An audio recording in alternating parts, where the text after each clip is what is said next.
tayo po ay simula na. Yung pong topic na isi-share ko po ngayon sa inyo ay dapat po ito nung month of October ko itinuro. Kasi po, ang month of October ay, yung buong buwan ng month of October ay Teachers Month po yun. Lahat po ng mga teachers, ng mga sekular ay yun po ay ina-appreciate po lahat ng teacher. Sino po ba? Si Teacher Jen. Ayan, kaya po naranasan nila yon. Ina-appreciate ang lahat ng teacher sa ating pong buong bansa. Binibigyan sila ng appreciation kasi po yung talagang hindi po kasi ganung kadali ang maging tagapagturo. Kaya talagang ina-appreciate. Buong buwan po yun ng October. At yun din po ang month of appreciation sa lahat ng mga tagapagturo o mga pastor. Ang buong buwan po ng October, yearly po iyon ay talagang ibinibigay po ang appreciation sa bawat individual church. Ina-appreciate po ang mga pastor para po pahalagahan, kilanlin yung kanilang mga ginagawa na pagtsatsaga, pangangaral, pagtuturo sa buong isang taon. Yun po yun. At ngayon po ay ito po ngayon yung akin po ituturo sa inyo na sabi nga po ng ating topic ay why it is important to appreciate God's servants. Bakit nga ba? Bakit nga ba mahalaga na pinahahalagahan natin yung mga lingkod ng Diyos? Kaya sa oras na ito, even mga naka-tune in sa atin sa FB live streaming and different provinces and countries ay ito po ay mauunawaan po ng bawat isa po sa atin ngayon na bakit nga ba napakahalaga na talagang pinapahalagahan natin ang bawat hinirang at lingkod ng Diyos. Hindi lang po kapag po buwan ng October.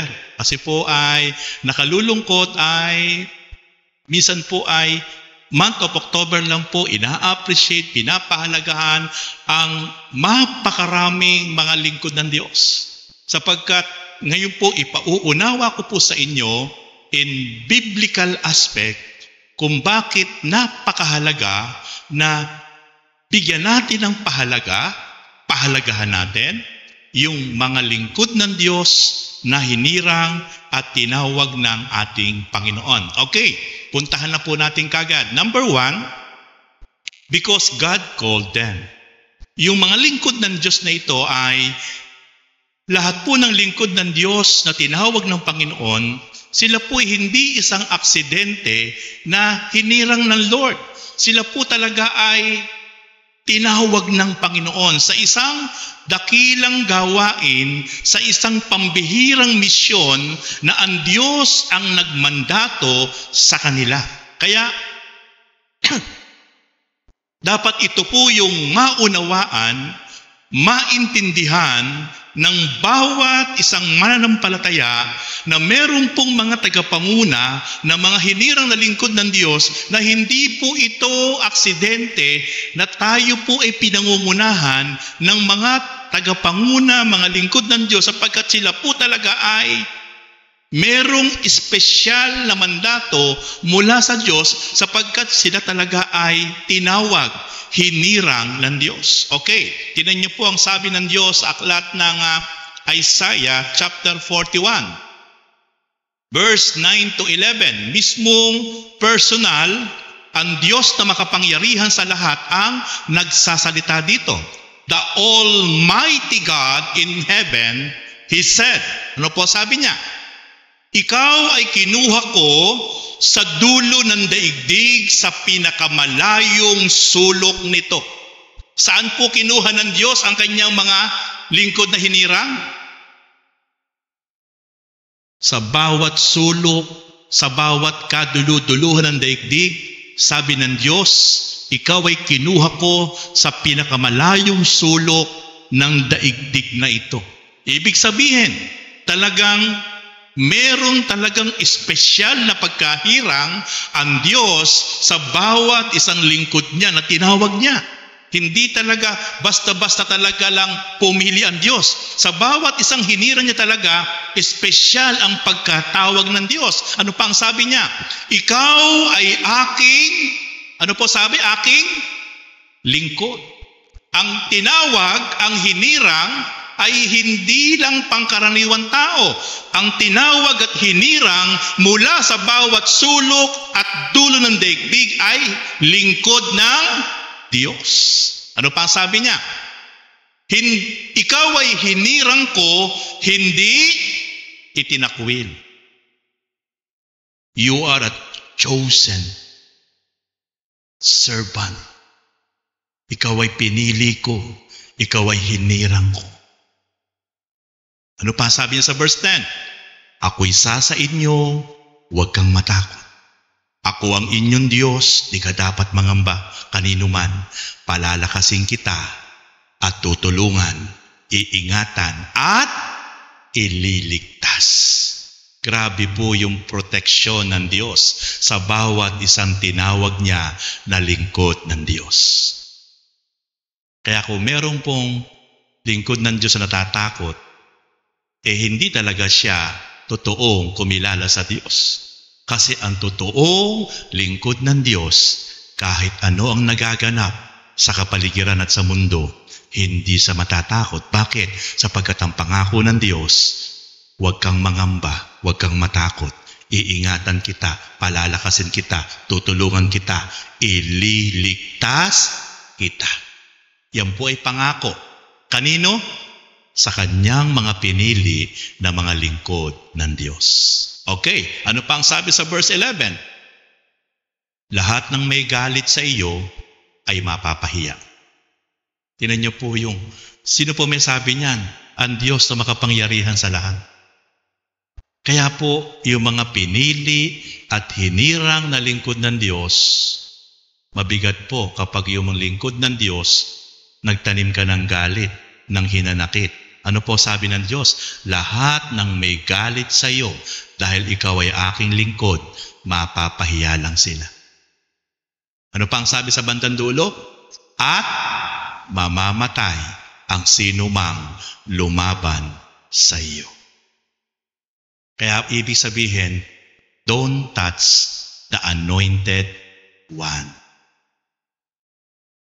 Kaya maganda po mga kapatid, pag meron kayong mga lingkod ng Diyos na nakakaharap, nakakausap, give high honor. Huwag po nating babastusin, huwag po nating gagawa ng pangit kasi sabi ng Diyos, ang lahat ng may galit sa iyo mapapahiya. At lahat, ano sabi dyan? Lahat ng lalaban sa iyo mamamatay ang sino mang lumaban sa iyo. Bakit po ganyan ang sinasabi ng Diyos? Kasi grabe po na pahalagahan, proteksyonan ng Diyos ang kanyang mga lingkod. Kaya yung topic po natin na why it is important appreciate the servant of God. Ayan, dyan pa lang po sa ating unang puntos na verse na pinag-aaralan, makikita po natin, grabe po pala ang pagpapahalaga, ang pagpoprotect ng Diyos sa kanyang mga hinirang. Kaya, papaano mong babaliwalain? Papaano mong kukutyain? Papaano mong pag-iisipan ng pangit? Papaano mong pagbibitawan ng masakit na salita? Papaano mong ichichismis ang isang lingkod ng Diyos? Ang Diyos ang may sabi, ang sino mang may galit sa iyo, mapapahiya. At ang sino mang lumaban sa iyo ay mamatay. Masakit po tanggapin, pero basahin niyo ang Bible, ang Diyos po ang may sabi niyan sa Isaiah 41 verse 11. Kaya makikita po natin na dapat lahat ng lingkod ng Diyos na kilala natin, dapat ibigay natin yung high respect, high honoring. Bakit? Kasi grabe pala ang pagpapahalaga ng Diyos sa kanyang mga lingkod na tinawag. Kaya mapapansin niyo po si Miriam, Ang kapatid niya si Aaron na high priest na lingkod ng Diyos. Ano nangyari kay Miriam? Nagkaroon siya ng pangit na saloobin kay Aaron. At sabi niya, bakit? Siya lang ba ang sinasamahan ng Diyos? Sabi po niya kay Aaron, galit po siya. Narinig po ito ng Diyos. Pinagharap sila. Ano po ginawa ng Diyos kay Miriam na kapatid ni Aaron na lingkod ng Diyos? Mula ulo hanggang paa, namuti po siya sa keto. Bakit? Kasi po nagsalita siya ng hindi maganda sa lingkod ng Diyos na si Aaron. Kaya tama ang sinasabi ng Diyos sa kanyang salita na lahat ng may galit sa iyo, mapapahiya. Lahat ng lumaban sa iyo, grabe po. Bakit po ganyan ang gagawin ng Diyos? Kasi nga po makikita po natin, grabe po yung proteksyon, grabe po yung pagpapahalaga, grabe po yung pagbibigay ng pagpapahalaga at pagmamahal ng Diyos sa kanyang mga lingkod na hinirang. Kaya lang nakalulungkot po mga kapatid, ang dami pong mga lingkod ng Diyos in different churches, hindi na po tinutulungan, pinagtutulong-tulungan. Bakit ko po alam? Kasi po, yung mga kaibigan ko, mga pastor, pag nagkikita-kita po kami, yan po ang aming mga kwentuhan kapag nakapaglalabas po ng mga damdamin nila. At ako po ay lumagpas na po dyan. Naranasan ko po sa paglilingkod ko na hindi na po ako tinulungan, pinagtulong-tulungan po ako. Kaya napakahalaga po mga kapatid na pinapahalagahan natin ang mga lingkod ng Diyos. Kung wala po kayong sasabihing maganda para sa bawat isang lingkod ng Diyos, huwag na lang po tayong magsalita. Bakit po? Hindi po makabubuti. Kung wala tayo sasabihing maganda para sa isang lingkod ng Diyos, huwag ka na lang magsalita. Kasi kapag nilabas mo yan, maririnig yan ng Diyos.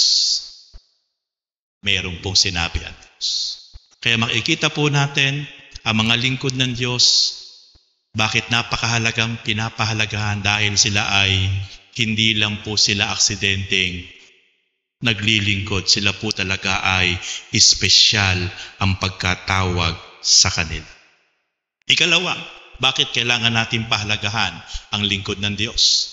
Pastors are God's gift to the church. Naniniwala ba kayo mga kapatid na ang mga lingkod ng Diyos ay regalo ng Diyos sa bawat isang simbahan? Mga kapatid, regalo. Regalo po.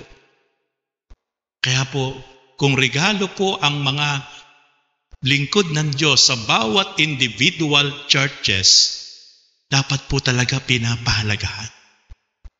Hindi po dapat talaga binabaliwala kasi regalo nga sila. Ano sabi ng Bible? Romans chapter 11, verse 29 NIV, for God's gifts and His call are irrevocable. Ano ibig sabihin ng irrevocable?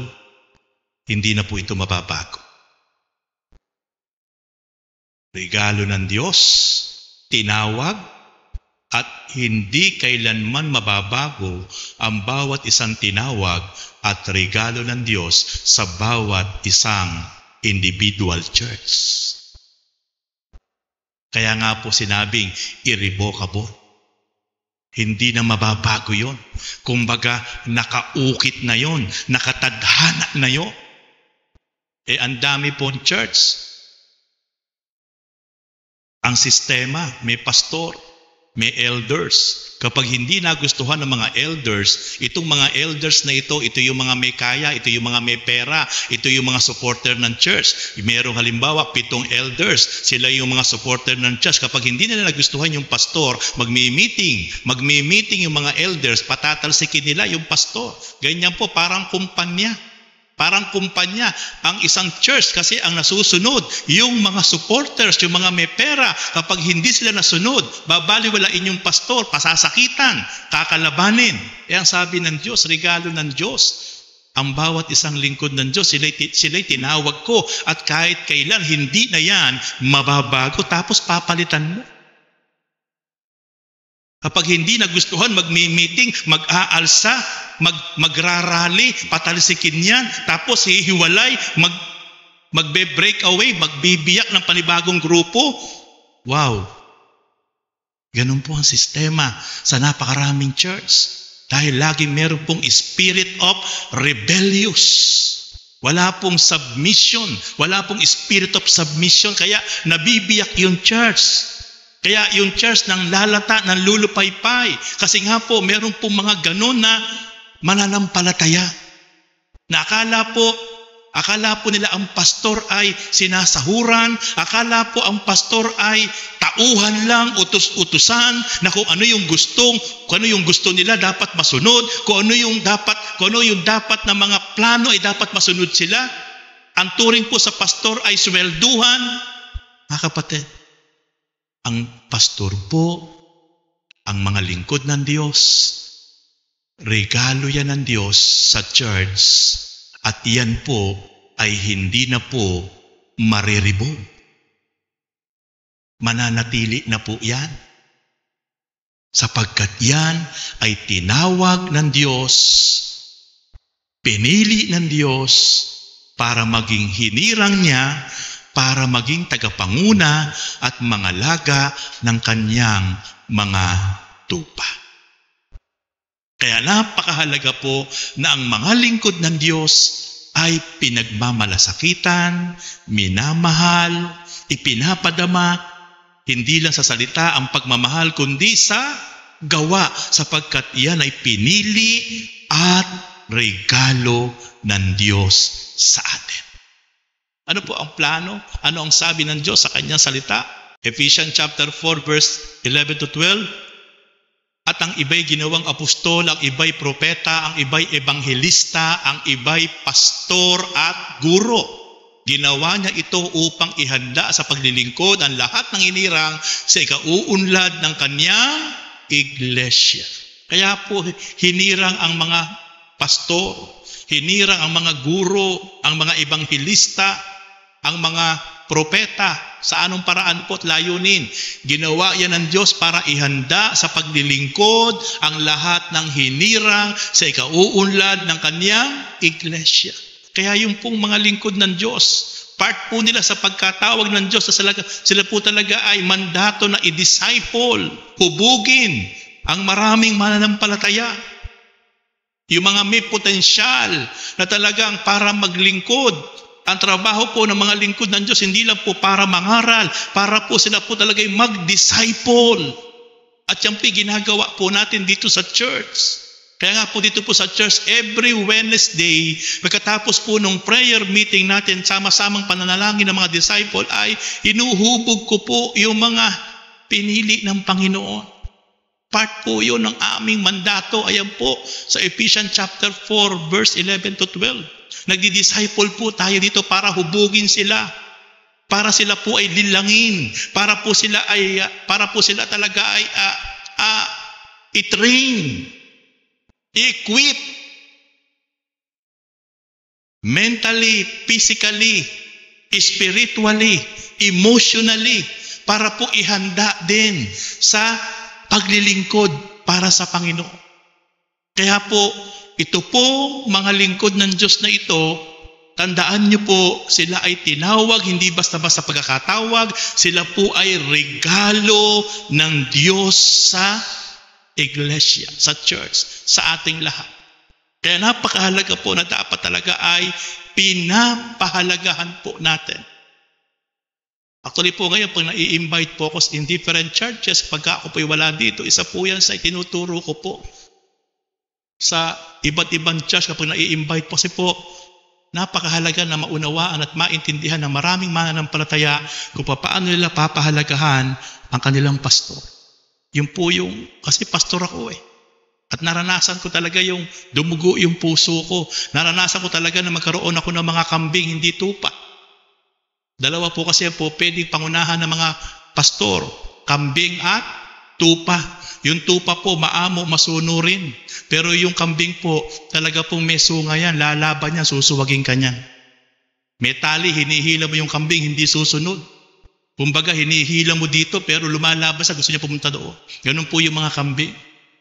Kaya po, yung po yung isang mission ko na gusto ko po talaga ay kahit saan ako makapangaral na in different churches, kapag na-invite po ako, gusto ko po talagang maturuan ang maraming mga mananampalataya kung paano po nila papahalagahan, kung paano po nila mamahalin, kung paano po nila i-appreciate yung pastor nila, kahit ano yung sitwasyon ng pastor nila, dapat talaga pahalagahan nila, mahalin nila, kasi yung pastor na yan, tinawag, hinirang ng Diyos yan, pinili ng Diyos yan. Napakaraming church, nagkakaroon ng problema, nagkakaroon ng division. Bakit po ganon? Dahil lang po sa mga iilan na mga mananampalataya na nagki-create ng mga issue, nagki-create ng mga pagre-rebelde, nagki-create ng division, nagki-create ng paglaban doon sa pastor. Pero may sinabi ang Diyos, mapapahiya ang sino mang may galit sa iyo. Sabi ng Diyos, Isaiah 41 verse 10. Ang sino mang lumaban sa iyo, grabe po sinabi ng Diyos. Kaya mga kapatid, ako po kahit pastor na, kapag po ako'y meron akong nakakataupang palad na pastor, double portion anointing po. Double portion respect and honor po binibigay natin. Bakit? Kasi alam ko yung pangako ng Diyos. Kahit ako'y pastor na, kailangan ko pa rin irespeto, kailangan ko pa rin igalang ang bawat pamanggagawa ko. Kasi nga, mayroong pong sinabi ang Diyos na talagang may sumpa sa sino man pong lalaban, sa sino man pong magbibigay ng bighati sa kanyang totoong lingkod ng Diyos. Iepekto lang po yan mga kapatid sa tunay na lingkod ng Diyos. Kasi po ay hindi naman po talaga lahat na naglilingkod sa Diyos ay totoo. Ang Diyos lang po makakaalam niyan kung totoong yung naglilingkod na ito ay totoong lingkod niya. Siya lang po makakasiyasat. At kapag yung lingkod na yan ay talagang tunay na lingkod ng Diyos, mangyayari kung ano ang sinabi ng Diyos. Kaya mga kapatid, makikita natin na kaya napakahalaga na pahalagahan ang kanyang mga lingkod dahil sila ay regalo ng Diyos. And then, next, pastors are from the heart of God. Ang bihira. Ito po ang hindi po nalalaman, nauunawaan, naiintindihan ng napakaraming mga mananampalataya. Isang po nakalulungkot, ang dami pong mga Kristiyano, ang dami pong mananampalataya, pero grabe po kung pagsalitaan, grabe po kung pag-isipan, grabe po kung ichismis, grabe po kung baliwalain ang lingkod ng Diyos. Hindi po naintindihan ang lingkod ng Diyos. Mula sa iba't ibang lugar, tinawag siya, pinili siya, nirigalo siya ng Diyos. At ito po palang mga lingkod ng Diyos na ito, saan daw po galing? Sa puso ng Diyos. Kaya, ngayon po natin maiintindihan, kaya pala grabe niyang proteksyonan, pahalagahan, kalingain ang kanyang mga hinirang kasi galing pala yan sa puso ng Diyos. Ang bawat isang hinirang niya, itinalaga niya na mga lingkod ng Diyos. Mula po pala yan sa puso ng ating makapangyarihang Diyos na makapangyarihan sa lahat. Kaya papaano mong babaliwalain? Papaano mong i-disrespect? Papaano mo pasasakitan ang isang lingkod na mula sa puso ng Diyos? Kung yan ay mula sa puso ng Diyos, yung lingkod na yan, kung ano yung ginagawa mo sa lingkod ng Diyos, ang Diyos din ay nasasaktan. Kasi galing yan sa sinapupunan ng kanyang puso. Kaya naalala ko yung sabi ng Panginoon sa Book of Matthew. Sabi ng Panginoong Hesus, anuman ang gawin niyo sa pinakahamak na lingkod kong ito ay sa akin niyo ginawa. Confirm. Dahil ang mga lingkod ng Diyos ay mula sa puso ng Diyos. At binanggit ng ating Panginoon sa New Testament na kung anuman ang gagawin natin sa pinakahamak na lingkod ng Diyos, ito'y sa ating Panginoon nating ginagawa. Kaya, napakahalaga po talaga na bigyan po natin ng pagpapahalaga ang mga tinawag na lingkod ng Diyos. Tingnan niyo po, sabi po ng Diyos sa kanyang salita, Jeremiah chapter 3 verse 15, then I will give you shepherds after my own heart. Alam niyo po yung word na shepherds?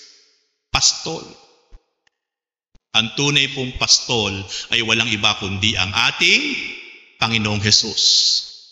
At siya po ay tumawag ng mga apostoles para magpastol sa mga bagong mananampalataya. At ang bawat isang lingkod ng Diyos, kaya nga sila yung mga tagapangalaga. Kaya nga sila yung mga shepherd.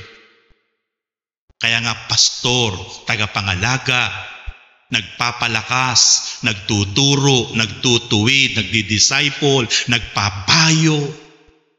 Ganun po ang trabaho ng mga shepherd, mga pastor. Ano po sabi ng Lord? Then I will give you shepherds. Kayo po nang galing, yung mga pastor na nasa individual church, kayo galing? Sa ating Panginoon. Siya po yung nagbigay. Bibigyan ko kayo ng mga pastol. At yung mga pastol na ibibigay ko sa inyo, saan galing? After my own heart. Galing sa puso ng ating Panginoon Diyos, yung mga pastor na ibinigay ng Diyos in individual local church. Who will lead you with knowledge and understanding. Para pangunahan kayo, para turuan kayo na magkaroon ng kaalaman at pagkaunawa. Bibigyan ko kayo ng mga mangangalaga sa inyo, ng mga mangunguna sa inyo, ng mga magpapastol sa inyo. Bibigyan ko kayo at ito ay mula sa aking puso. Kaya mga kapatid, nakalulungkot kapag nakakabalita ako na lumalabas sa kapwa lingkod ko. Alam mo, pastor, grabe yung isang leader ko. Hindi na ako nirespeto. Nag-create pa ng division sa church. Sinagot-sagot ako. Binastos ako sa harap ng mga kapwa leaders. Nakakalungkot. Hindi naintindihan ng maraming mga Kristiyano, ito palang pastor na ito na ginagamit ng Diyos kung saan siya naroon church, ay ang nagbigay ay ang Panginoon Diyos. At yung lingkod ng Diyos na ito, sabi ng Lord, galing sa kanyang puso. Kaya paanong hindi mapipighati ang Diyos kapag nakita niya yung kanyang ibinigay na lingkod ng Diyos doon sa isang church, pinagtutulong-tulungan, hindi nirerespeto, pinasasakitan, binabastos, pinipersonal, Paano hindi mapapasakitan ng Diyos? Nagmula nga yan sa puso niya.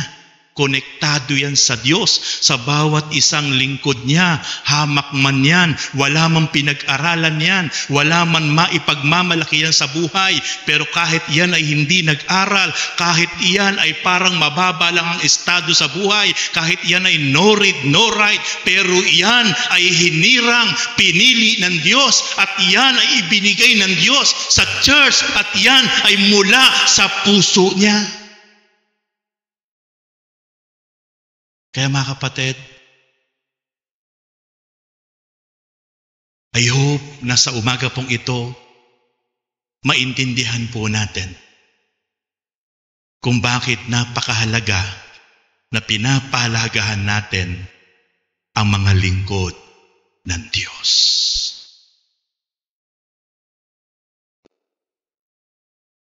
Ayan po ang dahilan kung bakit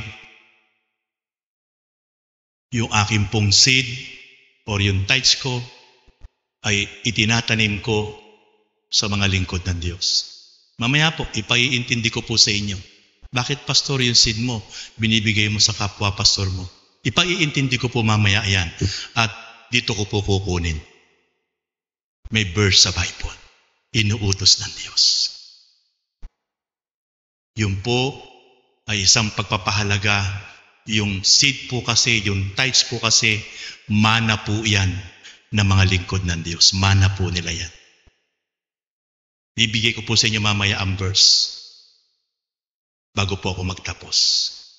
Kasi yun po ay isang pagpapahalaga kung gaano mo pinapahalagahan, pinagmamalasakitan, minamahal, nirerespeto, hindi lang sa salita, ang mga lingkod ng Diyos.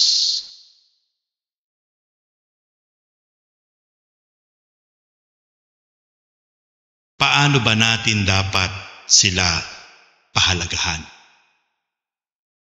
Kanina po, ipinakita ko po sa inyo yung kahulugan, bakit mahalaga na pinapahalagahan ang lingkod ng Diyos. Sapagkat sila ay tinawag, sapagkat sila ay regalo ng Diyos, sapagkat sila ay mula sa puso ng Diyos. Kaya talagang napakahalaga na sila ay pinapahalagahan. Ngayon, paano ba natin sila dapat pahalagahan? Okay. Number 1, by supporting them. Sa pamamagitan ng pag-support natin sa mga lingkod ng Diyos. Sabi ko nga po sa inyo kanina, maraming church, hindi na po tinutulungan ng pastor, pinagtutulong-tulungan pa. Yung po yung napakasakit na makita ng Diyos para sa kanyang mga lingkod. At yun po ay naranasan ko po yun. Naranasan ko po yun. Okay, ano po ang sabi ng Diyos sa kanyang salita? 1 Timothy chapter 5 verse 17 to 18. The elders who direct the affairs of the church are worthy of double honor. Asanin niyo po. Ito po yung matatanda sa church o sa iglesia na naglilingkod, konektado, na may ginagawa sa loob at labas ng church. Matatanda lang po ito, matatanda sa iglesia na nag-aalay po ng buhay para tumuwang sa mga gawain sa loob at labas ng church. Pero ano po sabi ng Bible? Worthy of double honor. At niyo po mga kapatid, hindi pa po yan hinirang. Mga elders lang po yan.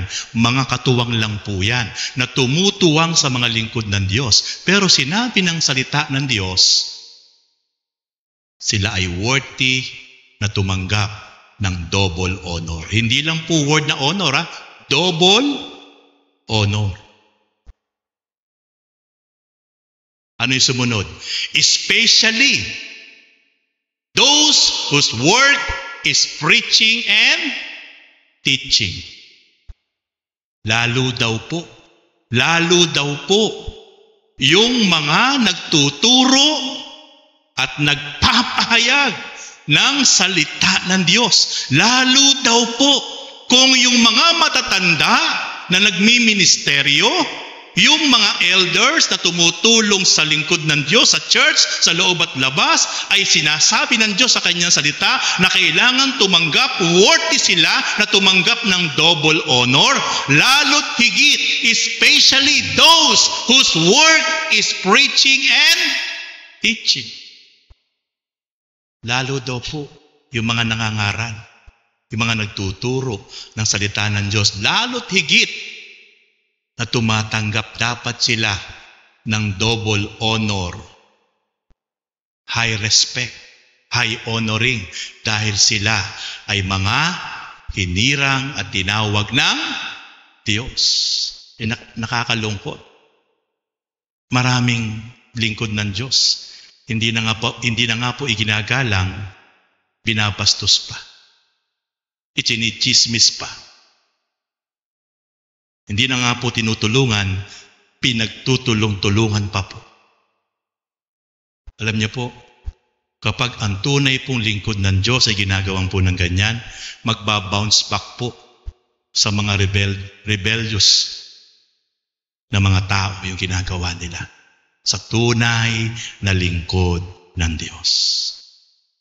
Kaya, napakahalaga po. Verse 18, for the scripture says, do not muzzle the ox while it is treading out the grain, and the worker deserves his wages.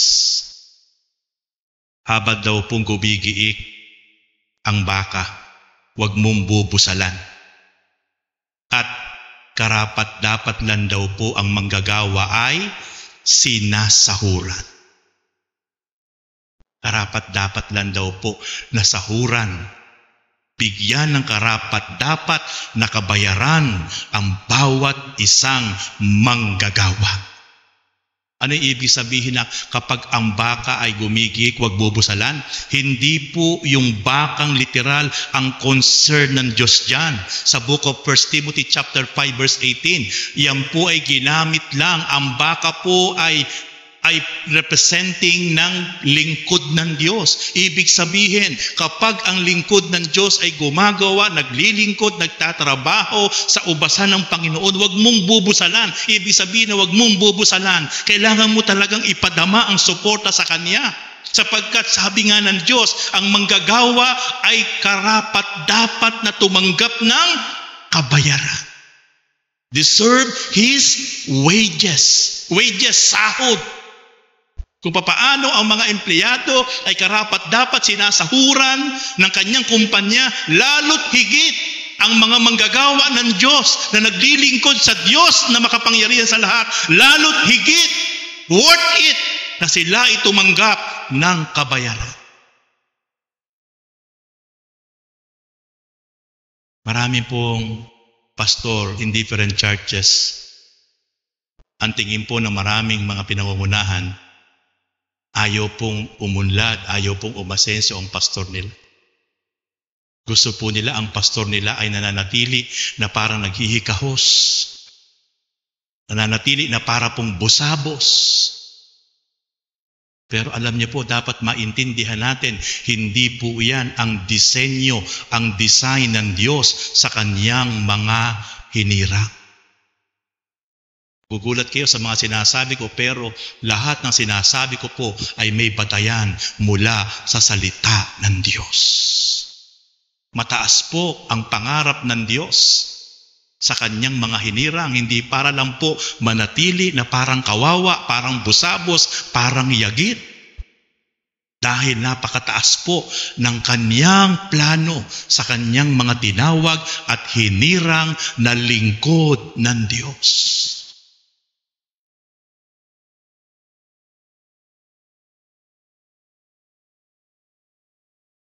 Next. 1 Corinthians chapter 9 verse 14, sa ganyan din paraan ipinag-utos ng Panginoon na ang mga nangangaral ng mabuting balita ay dapat mabuhay sa pamamagitan ng mabuting balita. Ano niyo mga kapatid? Yung mga nangangaral ng salita ng Diyos ng mabuting balita ay dapat ding mabuhay sa pamamagitan ng mabuting balita. Ano pa ang sabi? Galatians chapter 6 verse 6, ang nagtuturo ng salita ng Diyos ay dapat bahaginan ng mga pagpapalang tinatamasa ng mga tinuturuan. Worth it ba mga lingkod ng Diyos na tumanggap yung mga pagpapalang tinatamasa ng kanyang mga pinangungunahan? Sinabi ba ng Diyos sa kanyang salita? Sinabi. Kaso po nakalulungkot.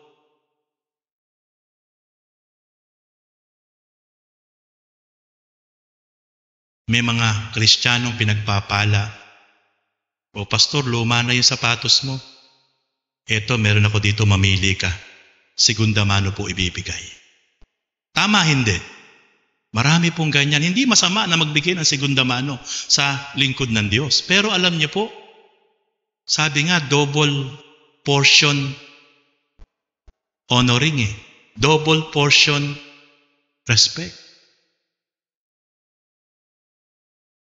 Kung ipapadama mo ang pagmamahal sa lingkod ng Diyos, dapat maramdaman talaga na ibang klase yung high honor mo, high respect mo sa lingkod ng Diyos. Pinagpapala ka, sabi ng Diyos, dapat bahaginan ng mga pagpapalang tinatamasa ng mga tinuturuan. Alam niyo po mga kapatid, makikita niyo po, matagal ko na po kayong pinangungunahan, but never po akong nag-take advantage sa inyo. Minsan niya po kahit subscribers kahit nagbo-volunteer na, pastor magkano yan? Hindi po ako nag-take advantage.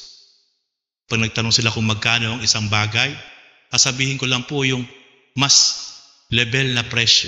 Ayoko po silang samantalahin kahit nagbo-volunteer na po sila. Kasi yun po yung prinsipyo ko. Ayoko pong manamantala. Kahit sila po ay nag-o-offer na ng tulong. Kung gusto nilang tumulong, bukal sa puso nila. Pero ako ang magpe-presyo. Parang nakakahiya. Pero sinasabi po dito, ang mga nagtuturo ng salita ng Diyos ay dapat bahaginan ng mga bahagi ng pagpapalang tinatamasa ng mga tinuturuan. Dapat bahaginan. May binanggit po ba dyan? Tithes yan? Offering yan? Hindi Mula sa puso mo, dapat maramdaman mo na ibinibless ka ni Lord. Dapat ang una na sumagi sa puso mo, yung lingkod ng Diyos.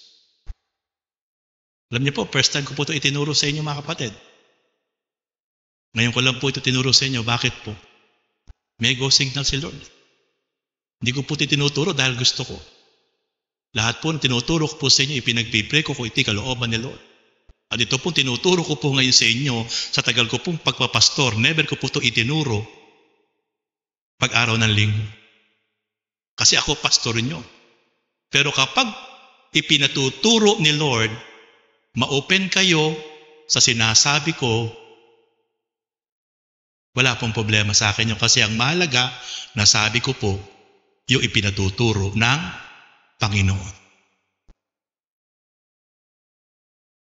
Kaya mga kapatid, kapag naintindihan natin ang tunay na pagpapahalaga, ang tunay na pagmamahal, ang tunay na pagpapasakop, ang tunay na paggalang sa mga hinirang ng Diyos, hindi lang pala simple yun. Ang lawak pala nun.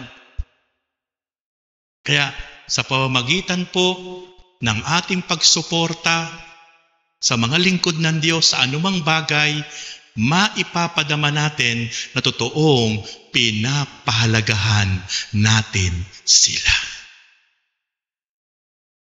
Next, 1 Corinthians chapter 9 verse 4. Wala ba kaming karapatang tustusan ng iglesia sa aming pangangailangan? Tingnan niyo yung sinasabi ni Pablo. Naglalabas po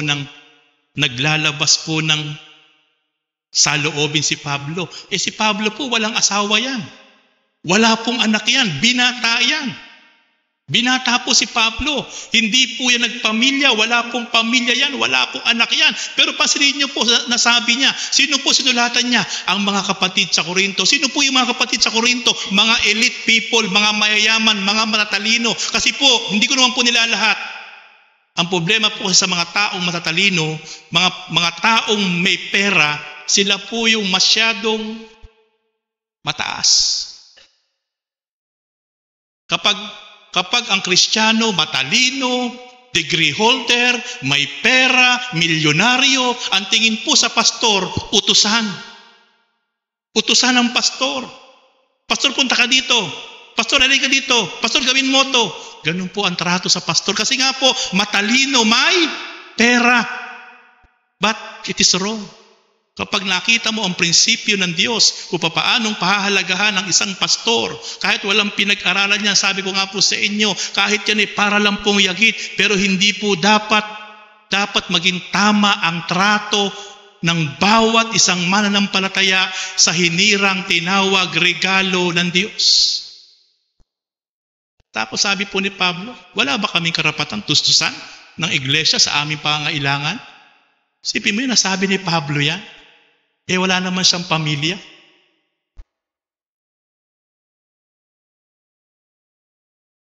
Opo, mga kapatid, nakita niyo po, ako'y may pamilya. Pero ang isa pong maipagmamalaki ko, alam niyo pong lahat yan, never po akong dumaing sa inyong lahat. Never po akong nag-message, nag-text sa inyo na para ako po ay mag-take advantage sa inyo. Alam niyo pong lahat yan. Never ko pong ginamit yung pagiging pastor ko at karapatan ko na kayo ay pwersahin, obligahin. Ibig niya yung ating upa dito. Nakita niyo po ba na hindi niyo alam kung buwan-buwan ba, paano ba si pastor, nakakabayad pa ba? But never ako nag-message sa inyo. Never akong person ko kayong ipinaalala sa inyo doon sa mga nag-commit ng pledge. Never. Pero sabi ni Pablo, wala ba kaming karapatang tustusan ng iglesia sa aming pangangailangan? Wala ba kaming karapatan? Sabi ni Pablo. Sabihin, naglalabas ng saloobin si Pablo. Nung sinasabi niya yan, nung sinusulat niya yan, meron siyang mabigat na pinagdadaanan. Parang meron siyang kabigatan sa mga kapatid sa Korinto. Kasi ang mga kapatid sa Korinto, alam niyang mga may pera, may kakayahan tumulong. Pero parang tinitikis siya. Yan po ang history niya, mga kapatid. Ang mabigat po kasi, mga kapatid, yung maranasan po ng isang lingkod ng Diyos na alam niya yung pinangungunahan niya, merong kakayahan na tumulong, sumuporta, pero tinitikis siya. Yung pong mabigat, napakasakit po yun sa isang lingkod ng Diyos. Mauunawaan mo kapag ang pinangungunahan mo ay wala eh. Kasi kami pa po ang tutulong. Kami pa po ang magbibigay.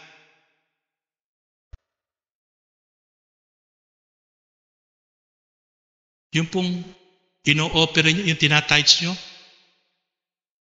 ayoko na lang po sabihin, pero yan po, hindi ko po yan ginagamit sa pansarili kong pangangailangan lang. Kung merong mga pagkakataon na merong kailangan tulungan at talagang karapat dapat tulungan, ginagamit po natin. Hindi ko na po kailangan pang isa-isahin. Alam po ng Diyos yan na pinaglilingkuran ko. Dahil hindi po ako po pwede magsinungaling sa lugar na ito sapagkat kapag ako'y nagsinungaling, naririnig ng Diyos, alam ng Diyos, babalik po sa akin yun. Yung pabor, hindi ko po mararanasan. Pero kapag ikay lumalakad sa katotohanan, ang pabor at biyaya at pagpapala ng Panginoon, tatapatin ko po kayo kahit hindi mo hinahanap, hahabulin ka ng pagpapala at pabor ng Diyos. Kasi lumalakad ka sa katotohanan. Wala kang itinatago. Wala kang inililihim. Kaya po, mga kapatid, kung mismo si Pablo, walang pamilya, walang anak, walang asawa, pero naglabas po ng saloobin, wala ba kaming karapatan? Wala ba kaming karapatan na tustusan, suportahan, tulungan ng mga mananampalataya? Wala ba kaming karapatan? Binata po yan. Paano po kung si Pablo nagkaanak pa, nagkaasawa pa? Baka lalo na po kung ano po ang sabihin niya. Ano po sabi sa verse 7? Sinong kawal ang naglilingkod sa sariling gugol? Sinong tao ang nagtatanim ng ubas at di nakikinabang sa mga bunga nito? Sinong pastol ang nag-aalaga ng tupa at di nakikinabang sa gatas nito? Ang sinasabi ko'y hindi batay sa ginagawa lamang ng tao. Yan din ang sinasabi ng kautusan. At niyo po mga kapatid, sinasabi ni Pablo, sinong kawal ang naglilingkod sa sariling gugol? Sinong tao nagtatanim ng ubas na hindi nakikinabang ng bunga nito? Sinong pastol ang nag-aalaga ng tupa na hindi po pwede makinabang sa gatas ng tupa o kambing na inaalagaan niya? Ibig sabihin, ipinaglalaban ni Pablo sa mga mayayaman, sa mga matatalinong mga manampalataya sa lungsod ng Korinto. Ipinauunawa niya, buong tapang niyang sinasabi, hindi siya nangingimi kahit mayayaman pa sila, kahit matalino pa sila. Sinulatan niya ang mga mananampalatayang napakayayaman, napakatalino, na ipinauunawa niya sa kanila, na ipinamukha nila sa kanya, na sabi niya, sinong naglilingkod? Sinong kawal ang naglilingkod sa sariling gugol? Sinong nagtatanim ng ubas na hindi po pwedeng makinabang sa bunga ng kanyang itinanim na ubas? Sinong nag-aalaga ng tupa ang hindi po pwedeng makinabang sa gatas ng kanyang mga tupa o kambing o baka na inaalagaan? Grabe po ang tapang ni Pablo. Ang kanya pong binabangga, ang kanya pong pinangangaralan ay ang mga kapatid sa Korinto na napakayayaman, napakatatalino. Hindi po siya natatakot na ma-open ang mga ito. Hindi siya natatakot na pagtulong-tulungan siya. Basta ang mahalaga kay Pablo, nasabi niya kung ano ang dapat niyang sabihin ayon sa mandato ng Diyos. Hallelujah. Praise God. Kaya mga kapatid, verse 9 to 11, nasa saad sa kautusan ni Moses, huwag mong bubusalan ang baka habang ginagamit sa paggiik. Talaga bang mga baka lamang inaalala ng Diyos? Hindi. Tayo ang tinutukoy niya. Grabe. Pininpoint na po ni Pablo dyan. Yung patungkol sa baka na kapag gumigiik, huwag bubusalan. Hindi ang baka ang inaalala ng Diyos dyan. Tayo, sabi ni Pablo, tayong mga tinawag, tayong naglilingkod, tayo yun ang tinutukoy dyan ng Diyos. Na wag bubusalan. Ibig sabihin ng wag bubusalan, kapag ang lingkod ng Diyos naglilingkod, suportahan mo yan. Wag mong baliwalain yan. Huwag mo yan personalin. Kung merong kakayahan, suportahan mo yan. Kasi yan, habang naglilingkod yan, dapat lalo mo talagang inaayudahan. Yun ang ibig sabihin ni Pablo. Tayo ang tinutukoy niya dahil sa ating kaya ito nasulat, sapagkat ang nag-aararo at ang gumigiik ay umaasang may kaparte siya sa aanihin.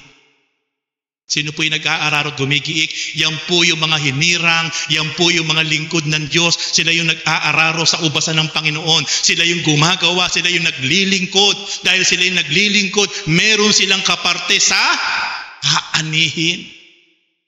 Grabe po yung turo ni Pablo dito. Ang tapang niya. Ano po sabi sa verse 11? Naghasi kami sa inyo ng pagpapalang espiritual. Malaking bagay ba naman kung umani kami ng mga kapakinabangang material mula sa inyo? Grabe. Maski ako ay, nung pinag-aaralan ko to, nawiwindang ako kay Pablo. Grabe yung tapang niya. Ang binabangga niya rito, mga mayayaman, mga prominentong mga Kristiyano sa bagong tipan. Hindi basta-basta. Maari mga abogado, maari mga doktor, maari mga inhinyero, mga may sinasabing tao, pero tinan niyo po yung kanyang pananalita, yung kanyang sulat. Naghasi kami sa inyo ng pagpapalang espiritual. Malaking bagay ba namang umani kami ng kapakinabangang material mula sa inyo? Grabe po si Pablo. But that is reality. Mga lingkod ng Diyos, malaking bagay ba naman yung sila ay tumanggap ng mga pagpapala matapos sila ay maghasik ng mga pagpapalang espiritual. Kaya mga kapatid, totoo lang po natin maipapadama ang pagpapalaga sa mga lingkod ng Diyos sa pamamagitan ng pagsuporta sa mga lingkod ng Diyos sa anumang bagay. At lahat ng sinasabi ko po sa inyo, hindi galing sa akin. Meron po akong batayan na mula po sa salita ng Diyos. Ikalawa, by obeying them. Para po maipadama natin ang pagpapahalaga sa mga lingkod ng Diyos. Dapat po yung pagsunod natin sa kanila. The moment na ini-ignore natin ang mga lingkod ng Diyos, binabaliwala natin ang lingkod ng Diyos, ipinapadama natin yung kawalan natin ng pagsunod sa lingkod ng Diyos, napipighati po yan. Pero kapag tayo po ay nandyan po yung ating pagsuporta sa anumang bagay, na ipapadama natin ang pagpapahalaga sa mga tinawag, hinirang ng Panginoon sa kanyang mga lingkod ng Diyos. Ano sabi ng Bible? Hebrew chapter 13 verse 17, pasakop kayo sa mga nangangasiwa sa inyo. Unang-una ang sinasabi ng Diyos sa kanyang salita, sa bawat nangunguna, sa bawat individual church, dapat lahat ay matutunang magpasakop. Submit the authority.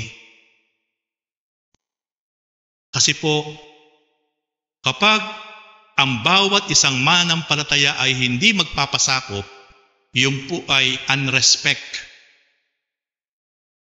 unhonoring. Pero sabi ng Diyos, pasakop kayo sa mga nangangasiwa sa inyo, sila'y may pananagutang magbantay sa inyo at magbibigay sulit sila sa Diyos ukol dito. Kung sila'y susundin ninyo, magagalak sila sa pagtupad ng kanilang tungkulin. Kung hindi sila'y mahahapis at hindi ito makabubuti sa inyo. Pansinin niyo po yung bunga ng hindi po pagpapasakop, hindi po pagsunod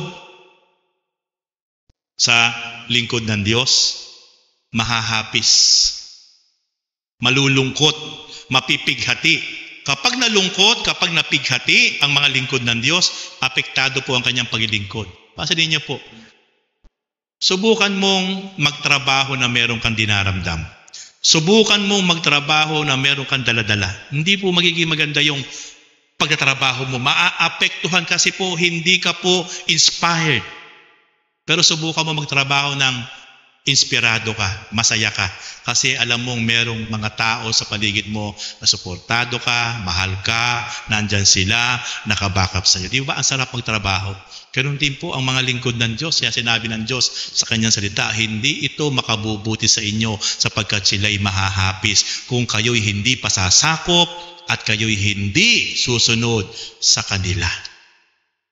Kaya napakahalaga po mga kapatid, para po talaga ang maraming mga lingkod ng Diyos ay talagang patuloy po na makapaglingkod, na inspirado, talagang excited, naglalagablab. Malaking bagay po talaga yung mga tupa na pinangungunahan niya ay maramdaman niya na nandun talaga yung support sa anumang sitwasyon. Na nandyan lang sila, na nagpapalakas, pag nangangawit, bibigyan ng upuan. Dito niyo po si Moises nung nangangawit siya, nandoon si Hur at si Miriam para agapayan siya, para itaas yung kanyang kamay kasi nangangawit siya. Kasi merong mga Aaron and Hur na nakasupport sa kanya kapag pagod na siya, kapag hirap na siya. O maupo ka muna po, Moises. O sige po, itaas mo yung kamay mo. Kasi kapag nakataas ang kamay ni Moises, yung dalawang kamay niya nananalo sa digmaan si Joshua. Pero kapag nangalay si Moises at ibinaba niya kamay niya, natatalo ang mga sundalo ni Joshua. Kaya ang ginawa ni Aaron and Hur, tinabanan nila ang kamay ni Moises. Dalawang kamay, tingin sila. Kaya nagtagumpay sa pakikipaglaban ang mga sundalo sa pangunguna ni Joshua.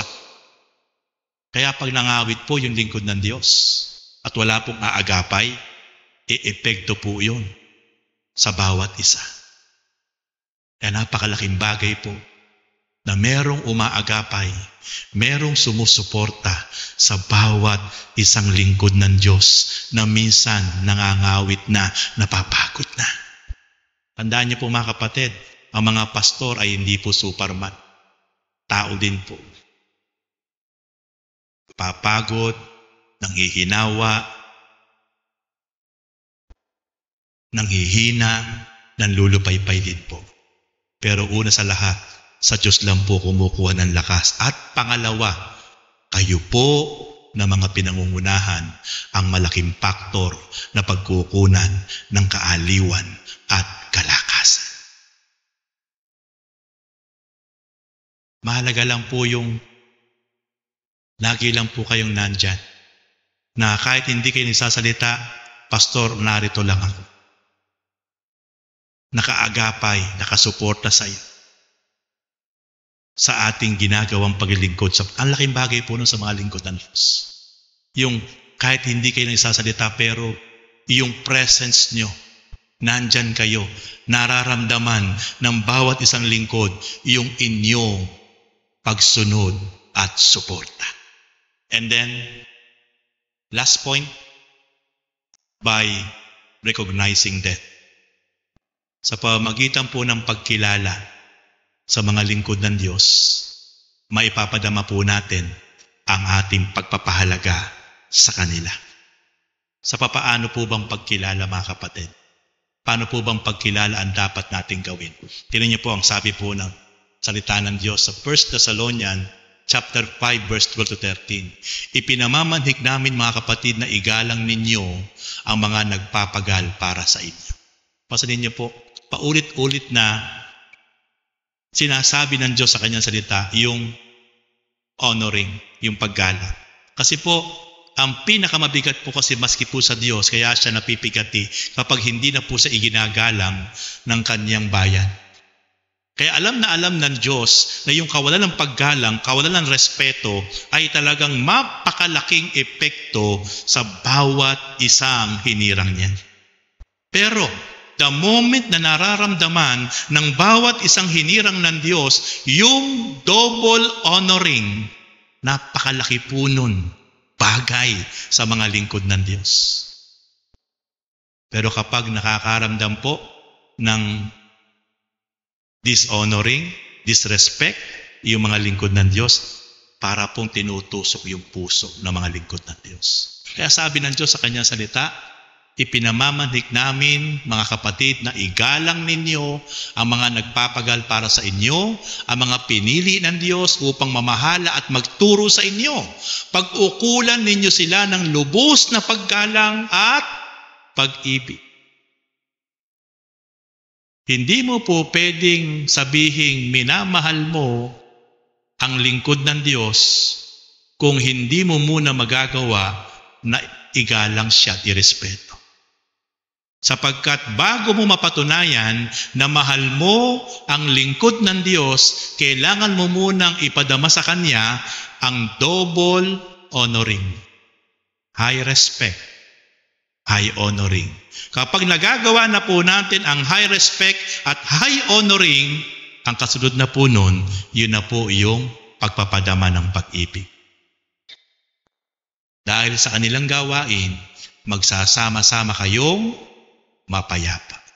Kaya mga kapatid, maipapadama natin ang pagpapahalaga sa mga lingkod ng Diyos kung sila ay ating iginagalang, nirerespeto at iniibig.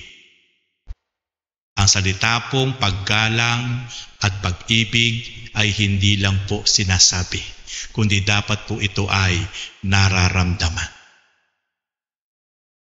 Ang pinakamasakit po na maranasan ng bawat isa po sa atin ay yung maranasan po natin na hindi po tayo nirerespeto. Hindi po tayo iginagalang. Masakit pong maranasan. Lalo tigit sa bawat isang lingkod ng Diyos. Kaya mga kapatid, para po masabi natin na talagang pinapahalagahan natin ang lingkod ng Diyos, tulungan po natin ang mga lingkod ng Diyos sa anumang bagay. Sumunod po tayo at magpasakop tayo sa mga lingkod ng Diyos. At sila po ay igalang natin. Yung pagkilala natin sa kanila dapat napakataas. At kapag nangyari po yan, ang Diyos po na nasa langit na nakatunghay sa bawat isa po sa atin ay naiiyak sa galak sapagkat pinapahalagahan natin ang mga lingkod ng Diyos na regalo niya tinawag niya at nagmula sa kanyang puso. Okay, pupunta na po ako sa conclusion. Kung bakit napakatindi ang sinasabi ng Diyos sa kanyang salita na dapat pahalagahan ng kanyang mga lingkod. At itong sinasabi ng Diyos na dapat pahalagahan, igalang, tulungan, irespeto ang kanyang mga lingkod, ito ba'y sinabi lang ng Diyos? Iniutos lang ng Diyos? Pero dito po, sa susunod ko po sa inyo, ibibigay 2 verse, makikita nyo po, magugulat kayo. Talagang, grabe pala talaga ang pagmamahal, ang pagpapahalaga ng Diyos sa kanyang mga hiniran. Alam niyo ba mga kapatid, yung tinatawag na holy offering sa panahon ng Old Testament, ito yung handog sa Diyos na best part ng bawat kinatay nilang baka, kambing, tupa. Pag kinatay nila yan, yung pinakamagandang parte, yung parting mapakagandang part, yun yung kanilang ise-set aside para ibigay na holy offering sa Diyos. At yung holy offering na yun yung pigi, parting malaman, parting napakalambot ng karni. Yan po yung mga ginagawang steak na sa mga prominenteng restaurant na napakalambot ng karne at iba yung mga baka na yan. Yan po yung pigi. Isineset aside po yan ng mga Israelites at yung po ay kanilang holy offering. Hindi po tithes yun. Hindi po yun offering. Mas matindi po yun, mas mataas po yun sa tithes at sa offering. Sapagat yun po ay holy offering. Pag holy offering, walang po pwedeng kumain nun. Walang po pwedeng humipo nun. Walang po pwedeng kumurot nun. Lahat ng hihipo doon, mamamatay. Ang pwede lang pong maghandog nun, ang saserdote, ang mga Levita. Susunugin yun.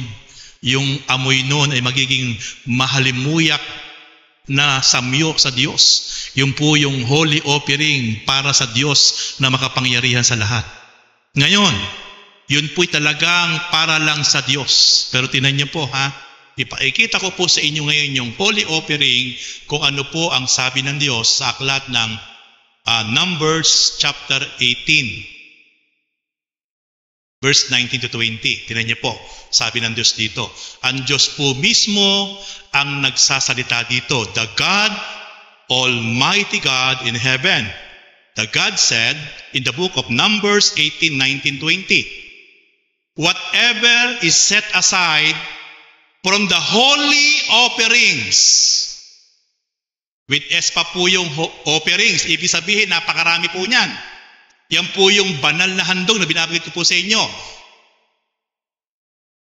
Whatever is set aside from the holy offerings na Israelites, present to the Lord, niyo po, matapos maibukod ng mga Israelita ang kanilang banal na handog para sa Diyos. Ano po ang sabi ng Diyos? I give to you and your sons and daughters. Sino pa usap dyan? Si Aaron. Ang kausap ng Diyos dyan, si Aaron na lingkod ng Diyos. Ano sabi niya? I give to you and your sons and daughters as your regular share. It is an everlasting covenant of salt before the Lord for both you and your offspring. Ano ibig sabihin? Yung banal na handog nila sa akin na mga Israelita. Yung mga banal na handog nila sa akin, sabi ng Diyos, Aaron, sa'yo ko ibinibigay sa iyong mga anak, sa iyong pamilya, sa iyong mga anak na lalaki at babae. Ito ay kapardi mo habang panahon. Gusto ko po sa inyong ipaunawa, ang Holy Offering, sagrado. Hindi pwedeng hipuin, hindi pwedeng kurutan man lang, hindi pwedeng lapitan, hindi pwedeng samyuin ang usok, kasi nga po sagrado, para lang sa Diyos. Mas mataas pa yan sa tithes and offering, kaya nga tinawag na holy offerings. Pero makikita po natin, grabe po ang pagpapahalaga ng Diyos kay Aaron na kanyang lingkod. Sabi niya, ang banal na handog sa akin ng mga Israelita ay ibibigay ko sa iyo. Sa iyong mga anak na babae at lalaki. As your regular share. Hindi lang po minsana. Hindi lang po nung araw na yun sinabi ng Diyos. Kapag sinabing regular share, tuloy na po yun. At ang sabi pa po niya, it is an everlasting covenant. Ito ay eternal, forever, na kasunduan natin. Lahat ng banal na handog na ibinibigay sa akin ng mga Israelita, ito ay kaparti mo, Aaron, at ng iyong mga anak at pamilya. Kaparti mo yan, share mo yan. At yan ay mananatiling kasunduan natin habang panahon. Makinig po kayo mabuti mga kapatid. Makikita po natin, grabe po ang pagpapahalaga ng Diyos kay Aaron na kanyang lingkod. Sa kanya yon, pero ibinigay niya. Banal yun, sagrado yun. Walang po pwedeng humipo, walang po pwedeng kumurot, walang po pwedeng umamoy. Pero sabi ng Diyos, aparte mo yan, Aaron. Nakita niyo mga kapatid, kung papaanong grabing pahalagahan ng Diyos ang kanyang lingkod na si Aaron. Pagkatapos sa atin pong kapanahunan, nakalulungkot. Ang daming lingkod ng Diyos, nagagawang tikisid na mga pinangungunahan nila. Kahit may kakayahan silang suportahan pero binabaliwala nila. Pero ang Diyos na makapangyarihan sa lahat, grabe, sa Kanya yon. Sabi niya, hindi lang ngayon to Aaron, mananatili yan. Eternal covenant natin, tuloy-tuloy na yan. Lahat ng mga sagradong handog, lahat ng mga banal na handog sa akin ng mga Israelita, lahat yan mauuwi sa iyo. Sa iyo na yan, kaparti mo yan, Aaron. Hindi lang sa iyo, sa iyong pamilya. Hello mga kapatid.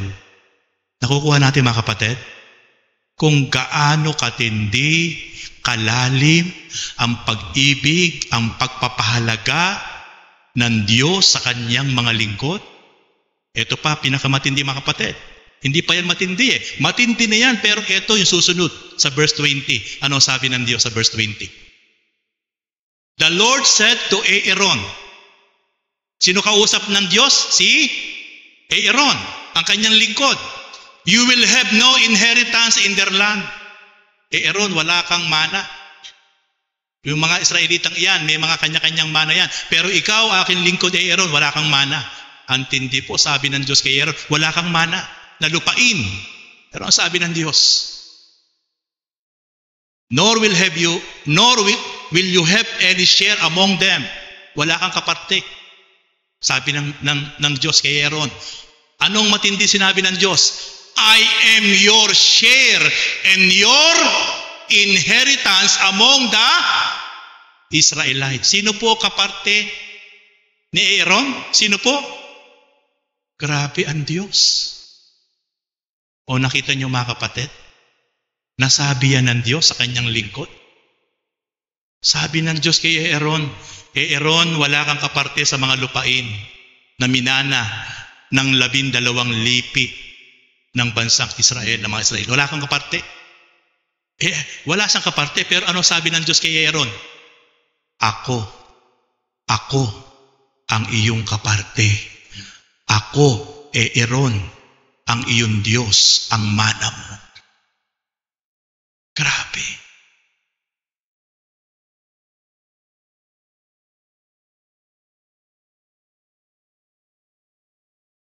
Sa buong Biblia, diyan nyo lang po mababasa na binanggit ng Diyos na sinabi niya sa tao na siya mismo ay ibinibigay niya ang kanyang sarili bilang kaparte at bilang mana ng isang tao.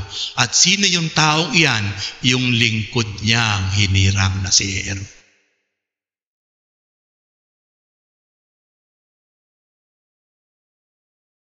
Tapos ngayon, makikita po natin, maraming lingkod ng Diyos, ibinibigay ang buhay, nagsasakripisyo, natitikis po ng maraming mga pinangunguna na sa kabila po na may kakayahan, na suportahan, tulungan, natitikis po, binabaliwala. Ang Diyos po, ang Diyos na lumikha sa atin at lumikha ng lahat ng bagay na nakikita natin na wala nang hihigit pa sa Kanya, napaka makapangyarihan niya, napaka talino niya, pero nasabi ng Diyos sa Kanyang lingkod, na hamak lang, na tao lang, na nilikha lang niya, sabi niya kay Aaron, I am your share and your inheritance among the Israelites. Ako ang iyong kaparte. Ako ang iyong mana, Aaron. Ganyan kita kamahal. Ganyan kita pinahahalagahan. Sapagkat ikaw ay mula sa aking puso. Ikaw ay hinanap ko mula sa dulo ng daigdig. Ikaw ay hinirang ko, kaya hindi kita pababayaan. Wala man tumutulong sa iyo, wala man lang pumapansin sa iyo, wala man tumutulong at nagpapadama ng pagmamahal sa iyo. Hindi ka man binibigyan ng mga kapwa mo Israelita, wala ka man kaparte sa mga lupain nila. Aaron, huwag kang malulungkot. Ako mismo ang kaparte mo. Ako mismo ang mana mo. Hallelujah. Kaya ito po ay napakasarap nung maintindihan ko po ito at maunawaan ko po ito kung gaano pinahahalagahan, kung gaano kaimportante, kung gaano binibigyan ng mataas na appreciation ng Diyos ang kanyang mga lingkod. Grabe po ako ay naiyak at naluha sapagkat naunawaan ko po, grabe pala ang Diyos. Kaya pala niyang ibigay ang kanyang sarili. Kaya pala niyang ipamana ang kanyang sarili sa kanyang lingkod. Kung bakit niya nagawa yon, kasi napakatindi ang kanyang pagmamahal at pag-ibig sa kanyang lingkod na hinirang. Kung bakit kaya niyang gawin. Kaya nga mga kapatid, napakahalaga. Napakahalaga po na maipadama po natin ang pagpapahalaga sa mga lingkod ng Diyos. Okay. Ito po isang komplikado. Kaya na lang po, no, ako po ay pagkaligo ko, meron po isang subscribers na nagtanong sa akin. Nakapanood daw po sa YouTube. Sabi niya, Pastor, totoo po ba, napanood ko sa YouTube, sinend pa po sa akin yung video na ang pagtatights daw po, ang pag-ikapo daw po ay hindi na daw po yan applicable ngayon. Yan daw po ay para daw po yan sa mga Israelita lang. Kasi nakapanood siya ng isang nangangaral na ang pag-iikapo daw, ang pagtatights daw ay hindi na applicable sa ating kapanahunan at yan daw po ay para lang daw po sa mga Israelita. Kaya nag-send po ako ng voice message at matapos ko pong ma-send yung akin pong sinabi sa kanya ay nagpapasalamat siya. Sabi niya, Pastor, totoo po kayong lingkod ng Diyos. Naintindihan ko po ngayon, talaga po para talagang yan po pala ang kalooban ng Diyos. Tingnan niyo po mga kapatid. Sasagutin ko po, malamang kayo po may makausap ng mga tagapagturo, may mapanood kayo sa YouTube, sa Facebook na ang pag-iikapo daw po sa lumang tipan lang at hindi na daw po applicable ngayon. At gusto ko pong i-share sa inyo ngayon kung ano ang sinabi ng Diyos patungkol sa ikapo, sa tithes, kung saan talaga yan nakadesignate. Kasi meron akong batayan sa Biblia. Akala po ng marami ang ikapo ay para sa pambili ng mga pangailangan sa church, para sa pangailangan ng marami sa loob at labas ng gawain. Actually po mga kapatid, ang tithes nyo po na ibinibigay dito, yan po ay ginagamit natin pambayad ng kuryente, pambayad ng tubig, pandagdag sa upa ng church. Diyan po yan na pumapasok. Yung po mga tithes na ibinibigay nyo, hindi po yan para sa akin sariling pangailangan. At bukod pa po yung may mga sumusobra dyan, may mga sumusobra yung ginagamit natin para pa rin po sa mga pagkakataon na meron po dapat tayong matulungan. Doon po yan lahat pumapasok. Sa kabila po na hindi naman po yung kalakihan lang. Pero tinan niyo po kung saan po talaga nakadesign ang tithes. Tinan niyo po. Diyan pa rin po sa Numbers 18, tinan niyo po sinabi ng Diyos na yan po talaga ay sinabi ng Diyos kay Aaron, yan po ay everlasting covenant. Bababalan tayo ng isang verse. Diyan din po yan. Tinukoy ng Diyos kasi po dito sinasabi niyang ibibigay niya sa kanyang lingkod na si Aaron ay yung banal na handog, yung holy offering. Dito po sa verse 21, tinukoy niya yung tithes. Ano sabi ng Lord? Numbers 18:21, sabi ng Diyos kay Aaron, I give you to the Levites all the tithes in Israel as their inheritance. Kayo po ipinabibigay ang mga tithes? Kayo po?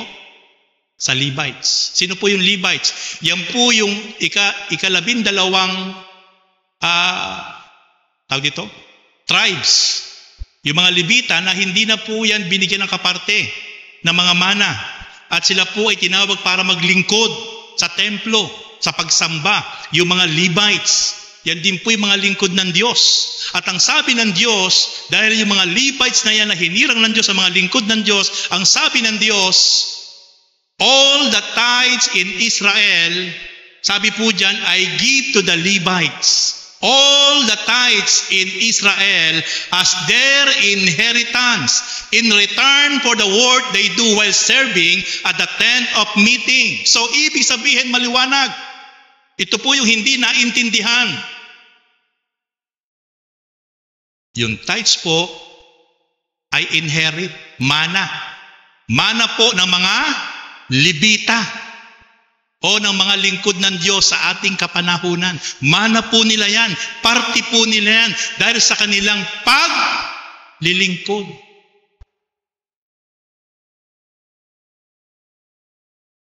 Yan po ang sabi ng Diyos.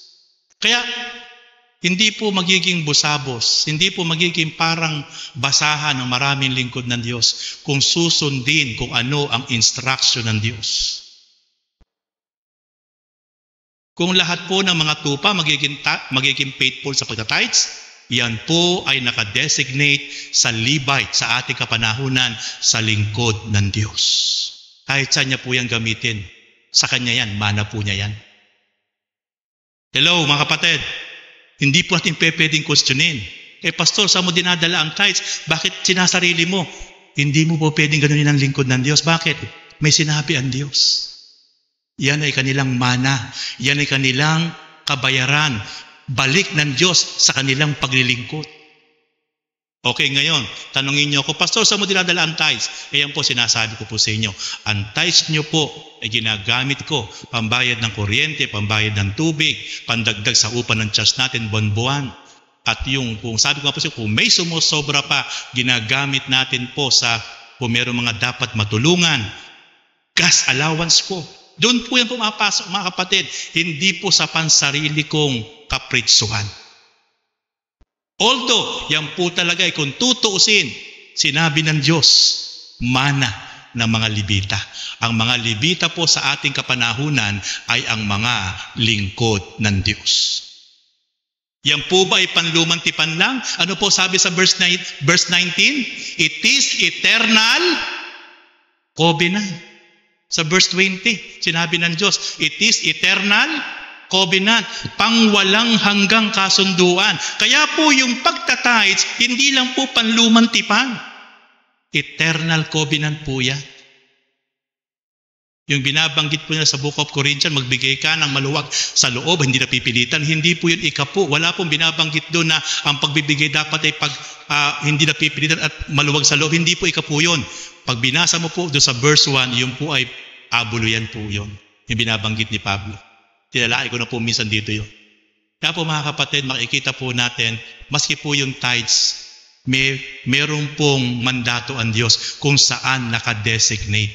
Kaya lang po ito mga kapatid, hindi po ito alam ng maraming lingkod ng Diyos. Yung dapat mana nila, hindi po nila nararanasan. Saan po ginagamit ang tithes?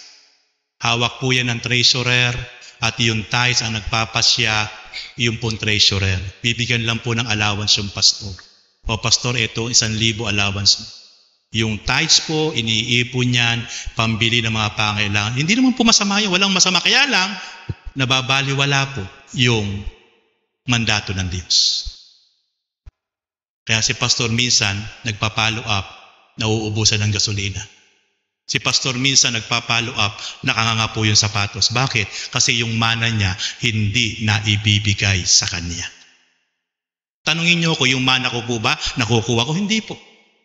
Alam ng Diyos, yung mana ko po na mula sa inyo, kung kayo man po'y tapat na nagtatides, yung mana ko po na binibigay niyo po dito, alam ng Diyos, ginagamit ko pa rin po yan sa pangangailangan ng gawain na ito, sa loob at labas. Kaya mga kapatid, ito pong tinuturo ko po ngayon sa inyo ay with boldness. Kasi kailangan ko pong ituro. Ano po ang sabi sa verse 24, last verse? Book of Numbers pa rin po, 18:24.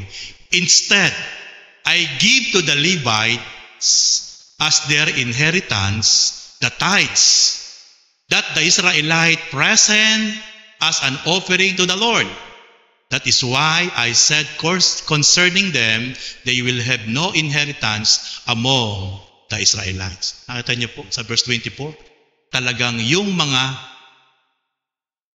tithes ng mga Israelita ay ibinibigay ng Diyos para sa mga Levita bilang mana nila. Mana, inheritance. Pag sinabing inheritance, mana. Mana po yun. Mana po nila yun. Hindi kabayaran. Mana, yung tithes para sa mga Levites. Kaya po sa ating kapanahunan, yung tithes, mana po yan ng mga lingkod ng Diyos. Pero hindi pa rin po namin yan ginagamit para lang po sa aming sariling. Bagamat alam namin yung aming karapatan, mana namin yan. Pero ang masakit po, may mga miyembro sa church, sa halip na pag malasakitan yung pastor, hinuhusgahan pa. Bago yung sapatos ni pastor, siguro malaki tithes. Hindi nila alam, meron lang nag-love gift doon sa pastor. Bago yung relo ni pastor, siguro malaki tithes. Hindi nila alam, meron lang mga magandang puso na nagbibigay kay pastor. Nahusgahan pa. Pero kung tutuusin talaga, ang tithes ay mana ng mga lingkod ng Diyos. Nasaan ang aking salita? Ayan. Itinuturo ko po sa inyo ay meron akong batayan na salita ng Diyos. Kaya kahit sino pong mangangaral ang question sa akin, pag ito'y in-upload, marami pong magko-comment negatibo sa akin eh. Yung mga tagapagturo na against po sa tithes, lalo pag sinabi mo na yung tithes pala sa pastor, marami. Pero bigyan nila ako ng verse ng ikapo kung saan talaga para doon. Pero sa oras na ito, meron akong naibigay sa inyo, ang tithes pala ay para sa mga Levites. It is eternal covenant. Ang mga Levites sa ating kapanahunan, iyan ang mga hinirang ng Diyos. Amen?